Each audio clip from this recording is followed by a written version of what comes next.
മനസ്സ് വേദനിക്കാതെ നാം ഒരു പക്ഷേ നമ്മുടെ ഭാര്യയോട് തെറ്റും ചെയ്തിട്ടുണ്ടാവില്ല, അല്ലെങ്കിൽ ഉമ്മയോട് തെറ്റ് ചെയ്തിട്ടുണ്ട്, പക്ഷെ അവരുടെ മനസ്സ് വേദനിപ്പിക്കാതെ ഈ രണ്ട് വിദ്യാഭ്യാസമില്ലാത്ത മാതാവിനെയും വിദ്യാസമ്പന്നയായ ഭാര്യയെയും അവർക്ക് കൊടുക്കേണ്ട സ്നേഹങ്ങൾ കൊടുത്തുകൊണ്ട് ഒരേ രീതിയിൽ ആർക്കും ഒരു കുറവും വരുത്താതെ മക്കൾക്ക് കൊടുക്കേണ്ട രൂപത്തിൽ അവർക്കും കൊടുത്തുകൊണ്ട് എല്ലാവർക്കും ഒരു കുറവ് വരുത്താതെ ശ്രദ്ധിക്കേണ്ട ഒരു ഉത്തരവാദിത്വം ഭർത്താവ് എന്നുള്ള നിലക്ക് ഭർത്താവിൻ്റെ ഏറ്റവും വലിയ ഉത്തരവാദിത്തമാണ്.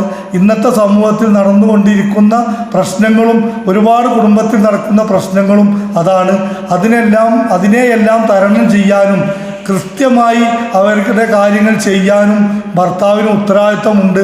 ആ കാര്യം ഭർത്താവ് വളരെയധികം ശ്രദ്ധിക്കേണ്ടതാണ് എന്ന് എന്നോടും എൻ്റെ മനസ്സിനോടും നിങ്ങളോടും എല്ലാവരോടും ഒരു പ്രതിജ്ഞ എടുക്കണമെന്ന് പറഞ്ഞുകൊണ്ട് എൻ്റെ ഈ എളിയ അധ്യക്ഷ പ്രസംഗം ഞാൻ നിർത്തും.